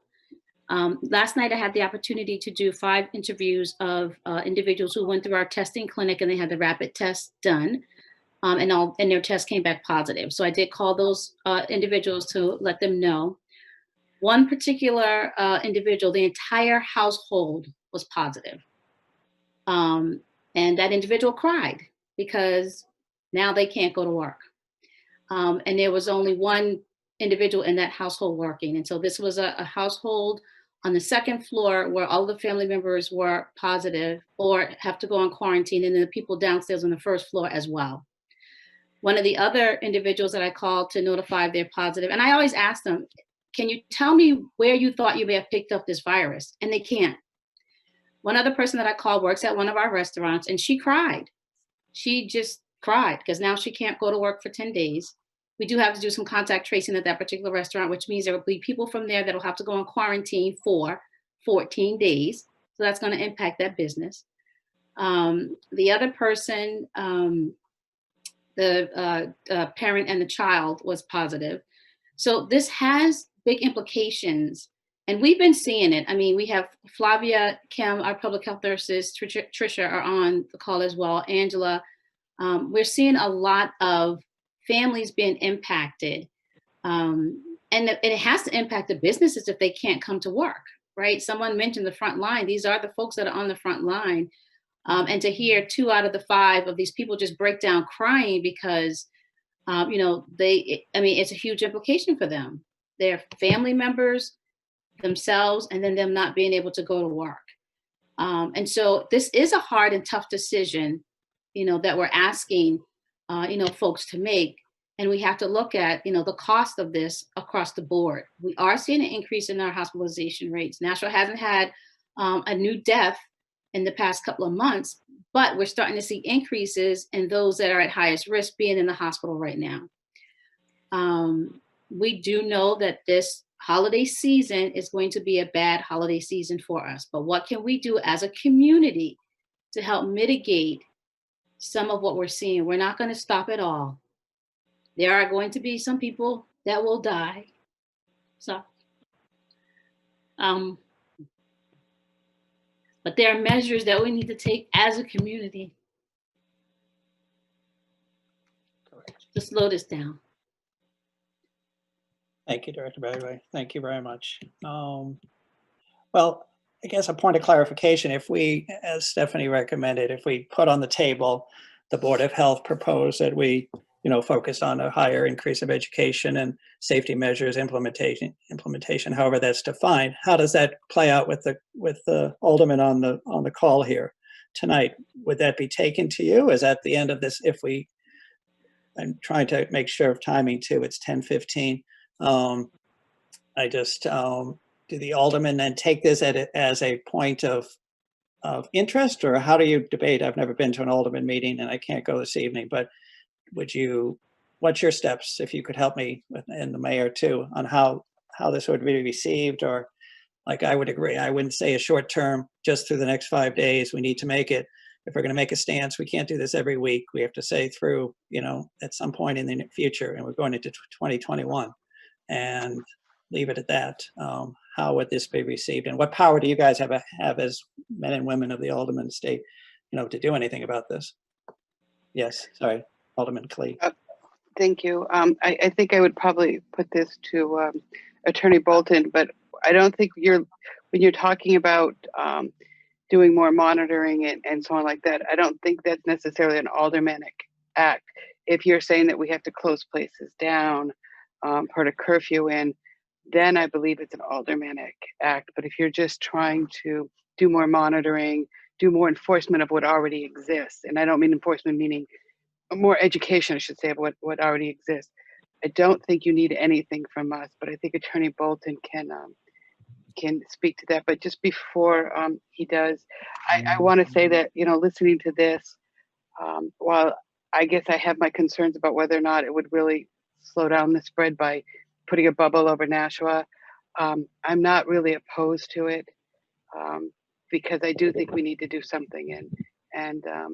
But in the meantime, I'd like to hear what Attorney Bolton has to say as to whether or not it would be actual legislation from us.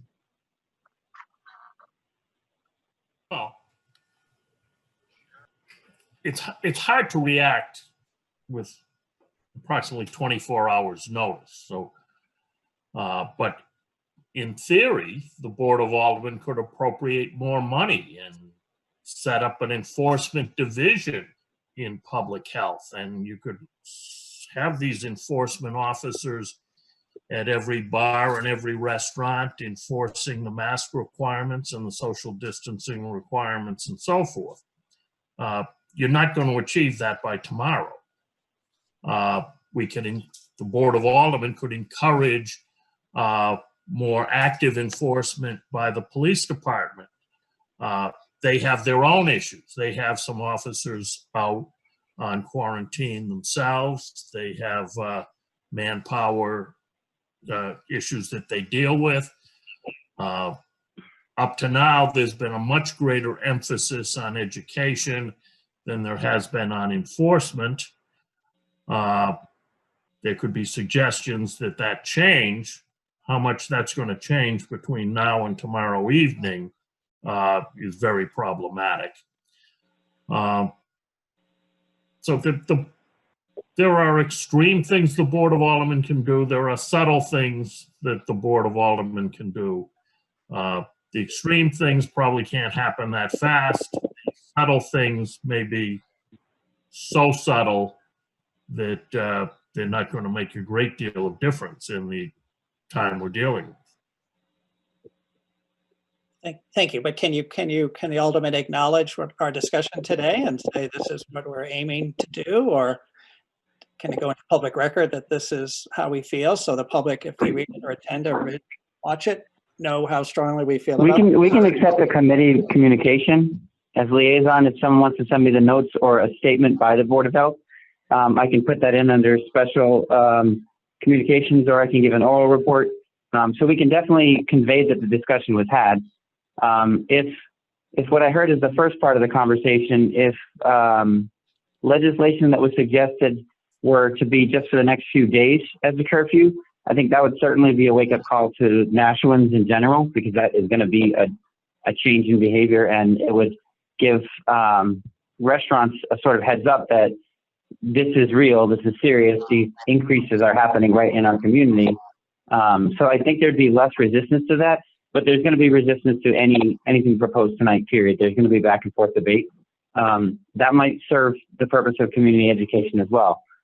So as Attorney Bolton said, we can try to improve resources or rearrange departmental priorities following the lead of the mayor to improve your ability to react or manage. But specifically for tonight, I think it would be more palatable to aldermen if it weren't an open-ended ongoing thing, and if it were a specific response to a crisis, despite the fact that the Board of Health would likely have to meet again to continue figuring out what to do.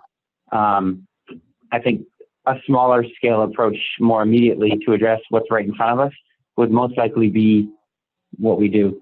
I also just want to clarify with Attorney Bolton. You keep saying we have a meeting tomorrow. I know we have a meeting tonight. Do we also have a meeting tomorrow? I don't know why I'm focused on thinking today is Monday. But okay, because it does feel like the longest too Monday early in ever, the I get morning, that. I suppose. But I just want to make sure I wasn't missing anything. And in that, so in that We have a context, the meeting aldermen tonight are trying to tonight. go. We have a meeting But tonight's tonight. meeting is a special board, right? No, that's right. It's both. You have a special meeting Okay. at 6, and you have your regular meeting at 7:30. Okay. But I would just then convey to the Board of Health that aldermen aren't expecting a long-lasting, heavy-hitting meeting tonight. The agenda is fairly light. So we have the capacity to discuss this, but I don't think anyone is going to feel ready to discuss long-standing, multi-week, month-long changes unless they're very, very thoroughly vetted.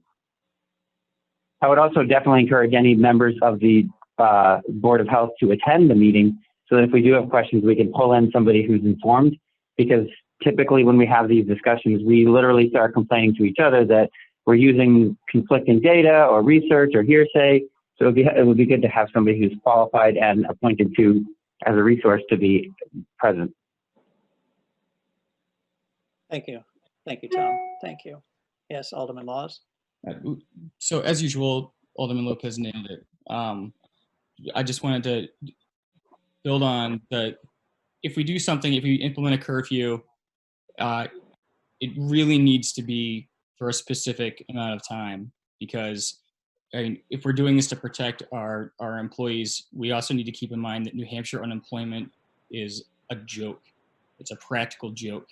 And there's no one who can live off of that, particularly people who on the books make $3 an hour plus whatever they claim in tips.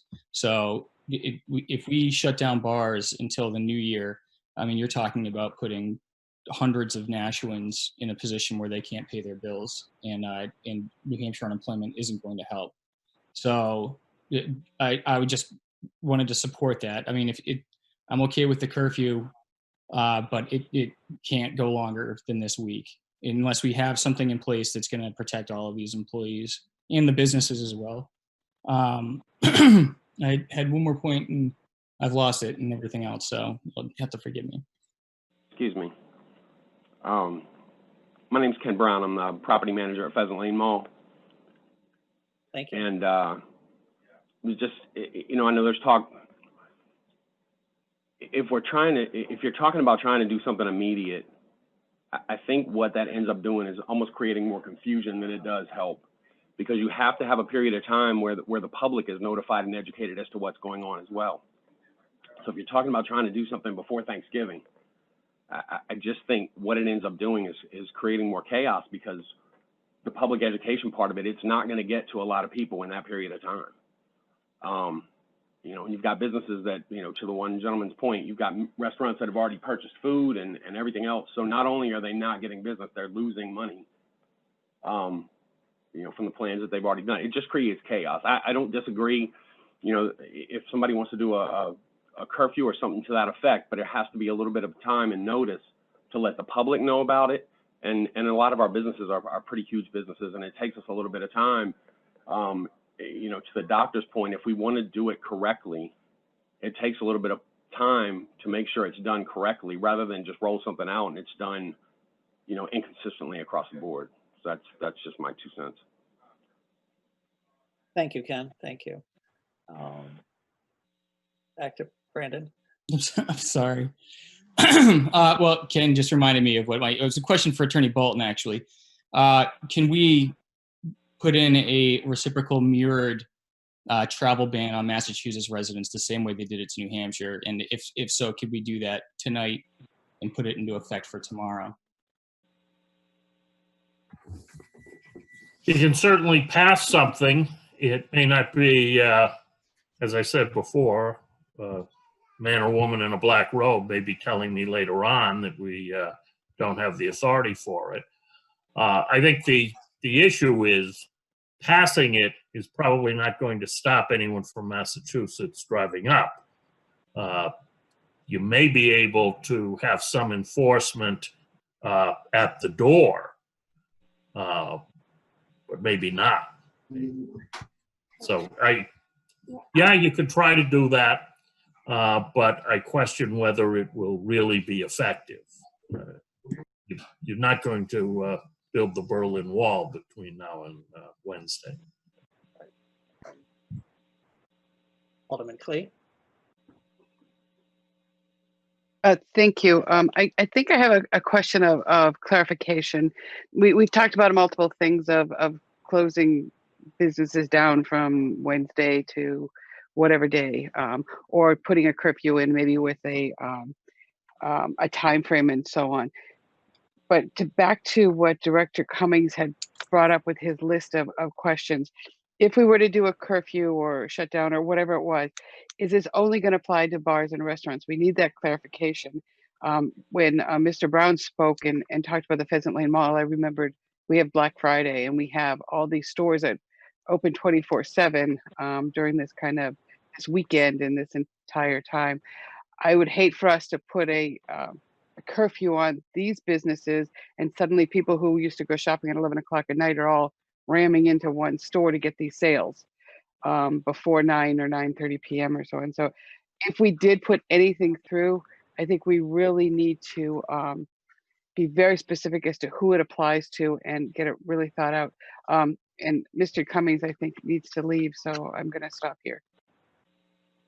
Oh, those are excellent points too. Thank you. Oh, Tim, do you have a last comment? And I need to leave to my next meeting. Sorry about that. So thank you, everyone. Thank you. Thanks so much. Thank you. Well, anyone else who would like to comment? Because I think we probably have, I see we might need to move on to the winter sports idea, but Director Bagley or Stephanie or Board of Health public health members, do we have any, what is our next step, I guess? Stephanie, would you like to help with that or? I'll do my best. Obviously, this is a not amenable to a quick discussion. I think some important points have been made. One, what we do has to make sense. There's been tremendous credibility lost in this country, not just in our region, but throughout the country. Masks don't work. Masks do work. It's all about, 6 feet. Oh, wait a minute, unless you're singing. Oh, wait a minute, it's actually aerosols more than it is droplets. So it hangs in the air for 3 hours. So we need to be crystal clear. Second point, we don't do our best work when we try to do things at last minute, and confusion is going to, in my opinion, impede our long-term credibility. So I don't see how we could do anything significant or different that doesn't penalize one industry over another, but more importantly, doesn't protect our citizens in the way we think. 3, if we do not do anything, if we keep kicking the can down the road because it's hard and it's last minute and we want to be clear and, we usually, do things much more methodically than we can under these crisis circumstances, and we do nothing, we will see what has happened in other countries. Europe right now is shut down. They may end up having to extend through Christmas. No shopping, no anything, just groceries. We want to avoid that for our community. I think, I will attend the meeting tonight, but I think that there is a way to educate people before the holiday.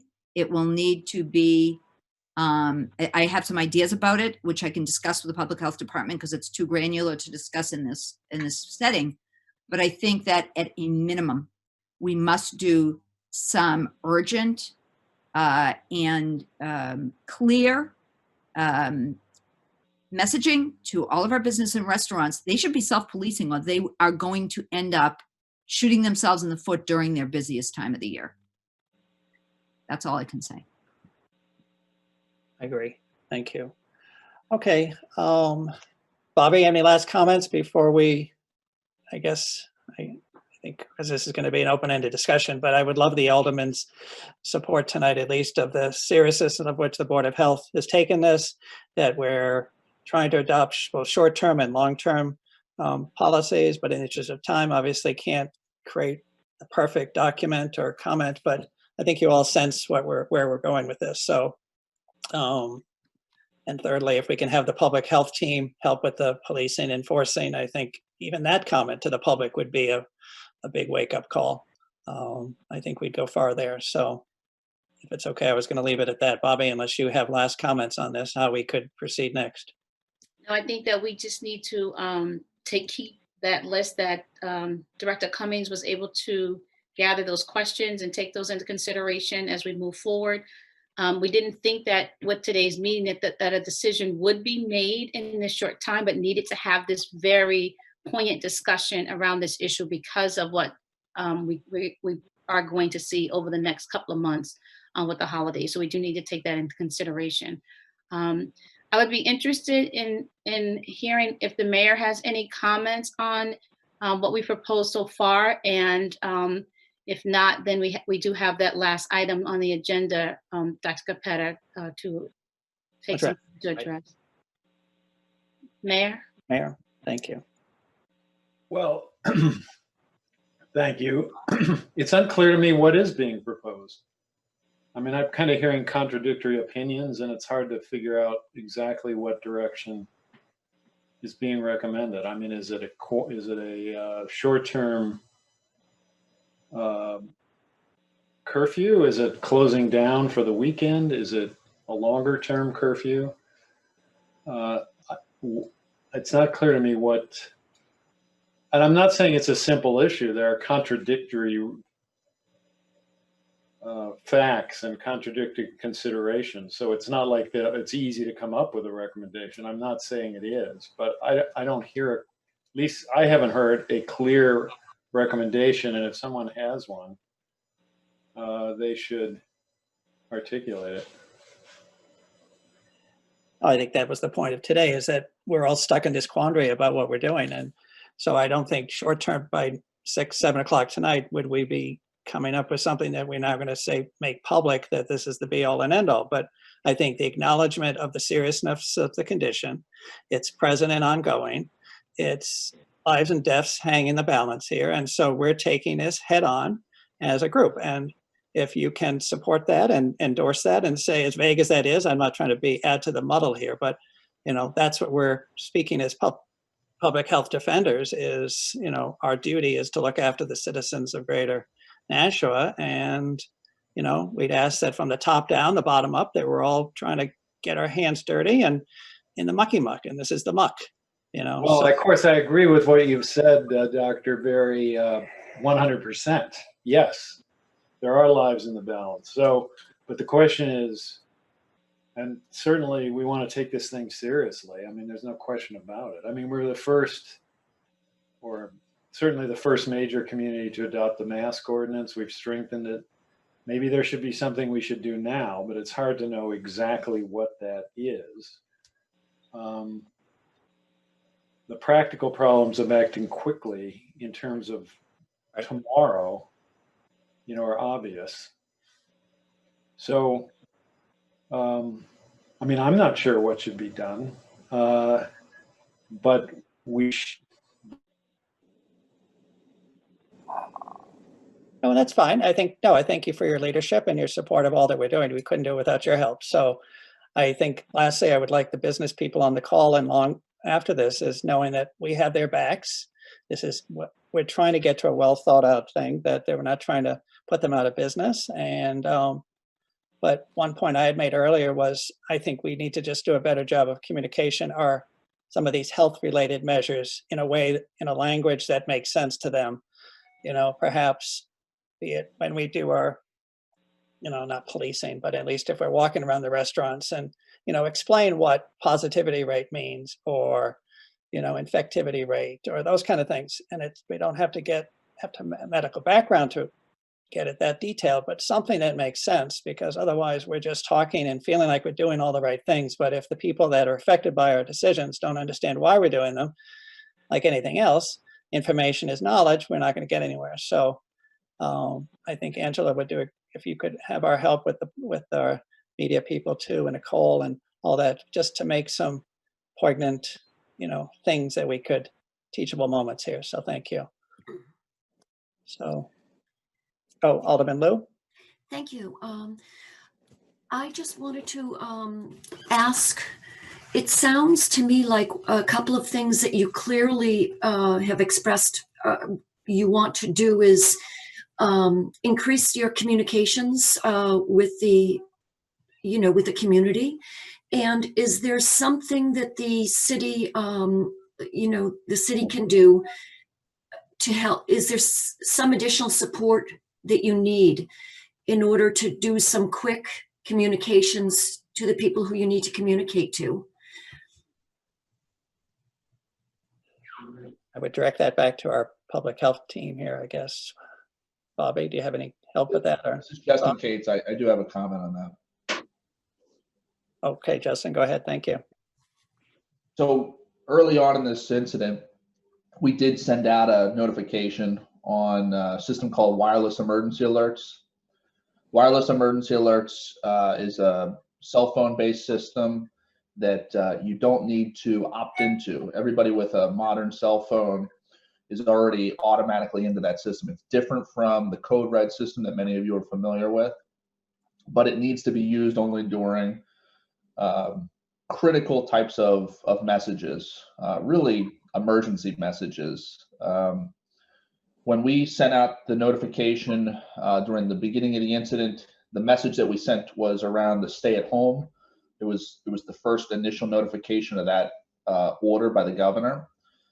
If there is something of critical nature that we need to get out immediately, whether it's something that's been issued by the Board of Health and the Board of Aldermen by the end of tonight, we can send out something on a moment's notice to every cell phone within the city. But again, we really want it to be something that's pressing so that we don't lose the value of using that system for other types of emergencies. But that would go out to a substantial number of people in a moment's notice. Well, that's great. Thank you. Thanks. Good information. Well, let's see. Alderman Guthrie, sorry. I have a question to the business owners that are on the call. Are you guys enforcing the mask and the social distance within your establishments?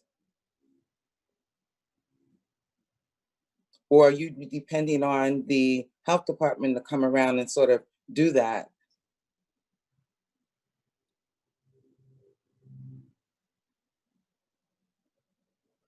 Not sure. Anyone on?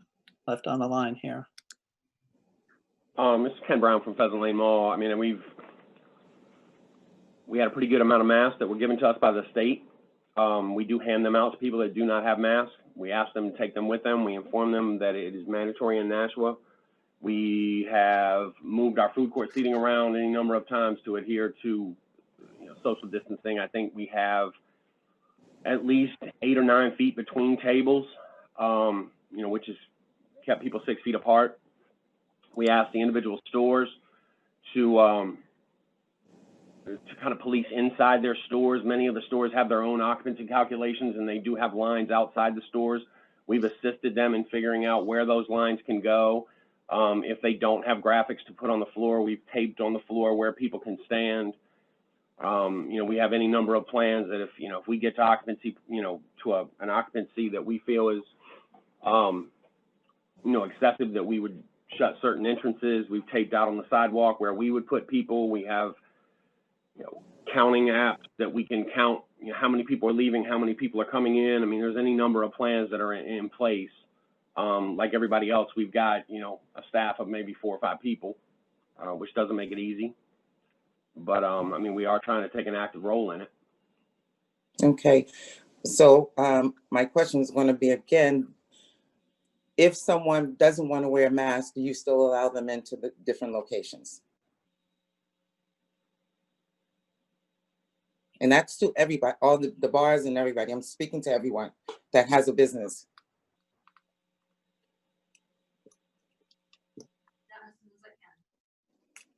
I mean, we do not actively throw anybody out. Okay. We inform them Mr. of the Brown. ordinance. We have a mask to give them. We hand them the mask. We inform them any number of ways that it's not acceptable. Mr. Brown. Yeah. Mr. Brown, if someone goes up to a cash register to purchase property without wearing a mask, is that transaction completed? That's up to the individual store. They can ask that person not to come in the store to leave, and we will help enforce that. The fact is, if they complete a transaction with someone not wearing a mask, they're breaking the law. Yes. And if you allow them to do that, you're breaking the law. That's right. So why are you not enforcing this, and why are you not complying with the law? This is Stephanie. This is hard. It is hard. What I have the following things to say. because I'm going to have to go. I do apologize. I know we had one more item. Bobby, I leave it up to you to figure out, how we're going to address that other item. To the point I made before, we are not doing what we need to do. Individuals are not doing what they need to do. Groups are not doing what they need to do. We don't have adequate resources for anything we need to do. It is an emergency, and I do agree that using the emergency notification, if there ever was a time, now is that time. Before this holiday with the drinkology, or I didn't even know about that, drinks giving, whatever. But the messaging has to be crisp. I don't think a text or an email will do it. And there is one thing I would like the aldermen to consider tonight. I think it would be relatively easy to convene an emergency meeting with all business owners, not just restaurants, but also clubs, anywhere where we anticipate spread over this Thanksgiving holiday, with the Board of Health, with the mayor, with, maybe I didn't say the right thing, that is Board of Aldermen, maybe it's the mayor. I don't want to get in trouble, but that there is a mandatory meeting that people will sign, that they have listened to the meeting, and that they have there's a very short presentation that everybody must listen to with a clarity of what needs to be done, such as if you serve someone, if you complete a transaction, if you allow them in the store, they are breaking the law and you are breaking the law, if I'm saying that correctly. Right. And I think that education needs to go to everyone. And I would even propose, this is what they do in the hospital when there's emergency new information, is every employee, that's everybody at Alderman Law's place and everybody that's serving, must listen to this 2-minute video. We are in the digital age. There's no reason why we cannot mandate that everybody, and that's one thing that could be done quickly in the next 48 hours. They must listen to the fact that this is an emergency, and what we do today and tomorrow and for the next 4 days will determine if there is a shopping season, and it will determine how many people will die. And I think that the example of what happened in Maine, when they had a wedding of 55 people where masks were not worn, social distancing was not observed. Only half of the people at the wedding got COVID and no one died. But there were over 175 people in that community, and 7 died. And the 7 that died were not at the wedding. This is what we're talking about. This is about preserving people's physical health, financial health, and mental health. So this is critical. Thank you. Thank you. Yeah, I'm Steph and Bobby. In the interest of, this is just too big of an issue to now sort of turn gears to winter sports, to me seems probably not appropriate. So maybe we could figure out another time to deal with that. And I apologize to Lisa Gingras if she's still on. I don't see her now at the moment, or others who were going to talk about this, but this needs to go on the back burner. Is that all right with the two of you and the rest of the department? Or is it appropriate, or how can, because I'd like to say we finish by 11 because I too have to leave. So we have 12 more minutes. So I do think it's, Dr. Capetta, I do think it's appropriate that we do move that to the next meeting. And Lisa, thank you so much for joining to be prepared to discuss the sports. I believe a lot of the conversation that we did have today is also important for Lisa to have been here for as well. So we can move that to the next agenda meeting. Thank you, Lisa, for all that you do for the Nashville community. Thank you. Okay. Well, so what any other comments here at the moment?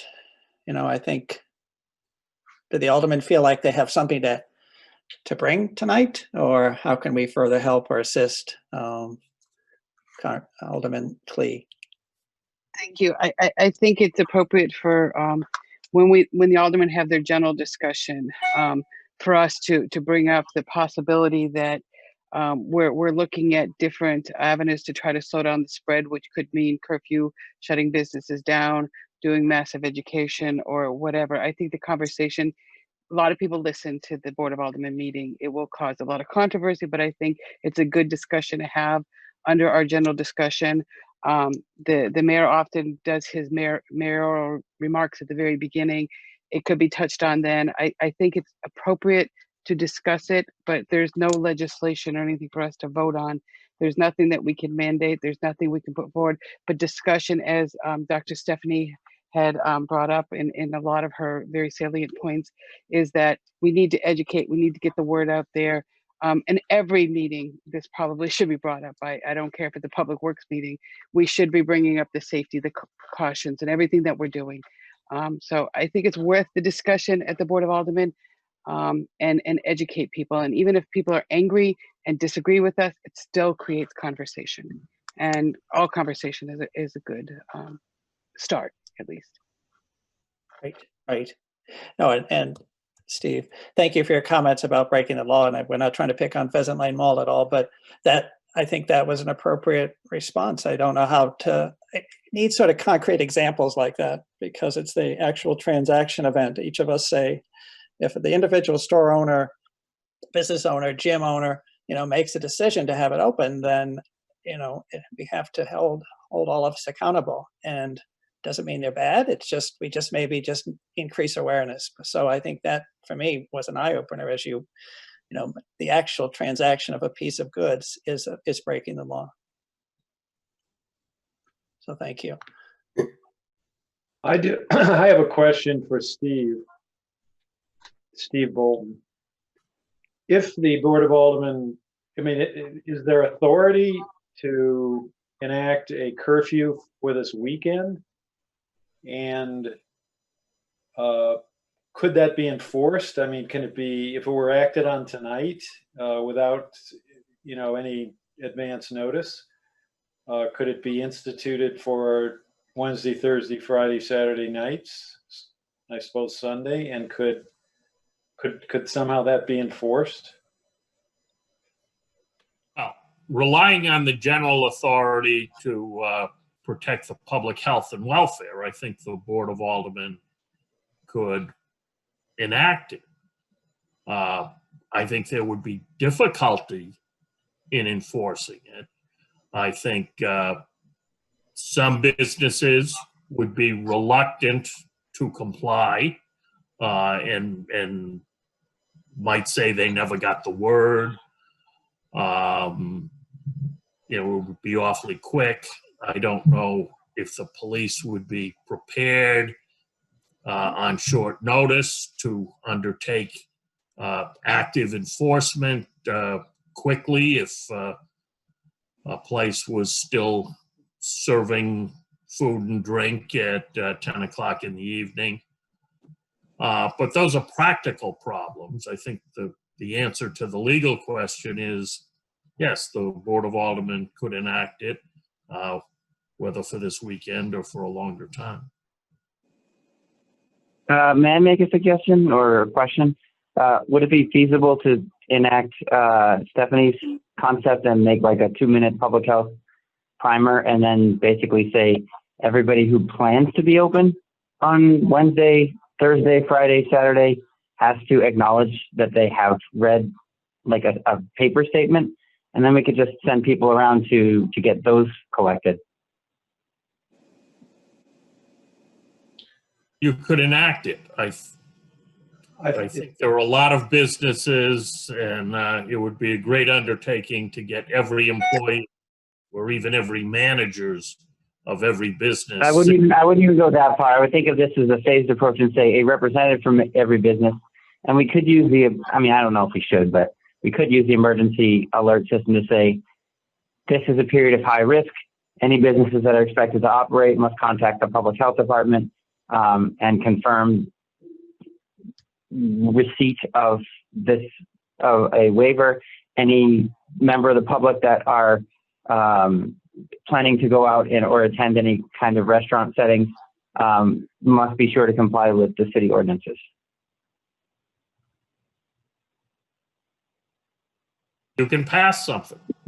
I don't know how effective it would be or the practicalities of getting that accomplished, but you can pass something.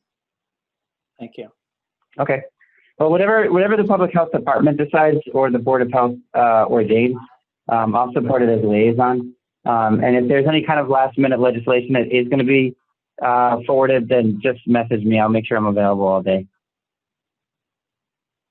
Thank you, Alderman Lopez. Thank you. Alderman Gaffard, did you have something? You had your hand up for a second. Yes, Justin had talked about the emergency messaging by a cell phone or something like that. I think it would be good if something went out, basically just telling everyone that you would be breaking the law if you do X, Y, Z. Yeah, I think if we're in a state of emergency, which I think we all agree is, it has to be short, like Justin said. We're not trying to abuse the system, but why can't we just put something in some format that got to as many people we can? Maybe they won't hear it, but at least we've done our duty. So I personally would be in favor of that medically. I don't see if Stephanie's still on the line, or are the public health colleagues, anyone to comment, or So, Ben, Dr. Petto, what we could do is we could connect with Justin. Our communications specialist team could connect with Justin with the mayor's office, the JIC folks, Cheryl, and take a look at what messaging we can put out, because I do believe something does need to go out. I don't apologize for my emotions with regards to this situation that we're in right now, because it is going to get to a critical mass for us. And I do appreciate everything that we were able to do in this discussion this morning, especially with the businesses working over the weekend to come together to think about, the risks, the pros, the cons, for themselves with regards to any decision that's made, and understanding that in everything that we're all doing, we're doing it for the health and the benefit of, the community as a whole. That includes the economic health as well. So I do appreciate people taking the time to be here this morning, and we'll connect with Justin around any messaging that I do believe something should go out, and we'll determine what that needs to look like. Mr. Chairman, could I add something? Yes, please do. Thank you. I mean, I think that, just thinking about it now, there is reason to do a quarantine. Excuse me, not a quarantine, a curfew, because for bars and restaurants, because we know that the adjoining state has done so already. Number two, there is a reason to distinguish them from other businesses. Most businesses aren't open beyond 9:30 anyway, but because in bar and restaurant situations, the danger is that people take off their masks in order to consume whatever it is they're consuming. And in a bar environment that we've heard about, where you've got a packed bar and everybody, you can't leave I'm stating the obvious. You can't take your mask, you can't drink through the mask. So if you're having a beer or a drink, everybody's got their mask off. And that is the most dangerous environment. So if at the Pheasant Lane Mall, someone doesn't have a mask when they, walk through the mall, or even when they approach a cash register, even though they're supposed to, the risk of transmission is much lower than in a bar where everybody's got their mask off and everybody's close together. So, I think there is some science that would suggest that the effect would be limited, but maybe a curfew matching Massachusetts for a temporary period for a few days, see what happens, might be worth doing. I don't know. Brandon, I kind of heard him, I think that's Alderman Laws, is giving the pros and cons of that approach. But I mean, he has expressed concern about what's happening in these bars after 9:30 when everybody from Massachusetts comes up. Well, thank you. Well, seeing no other comments at the moment, I'd like to acknowledge everyone's wonderful participation, honesty, and heartfelt emotion. So Bobby, as our fearless leader, don't ever apologize. Our heart is shared with you always, and you give us the direction, and it's because of your wonderful department that's doing all these strong things. So you're wonderful. So thank you to all the aldermen. Thank you, Mayor, for participating, and maybe Bobby and I will connect afterwards when we can meet again and go from there.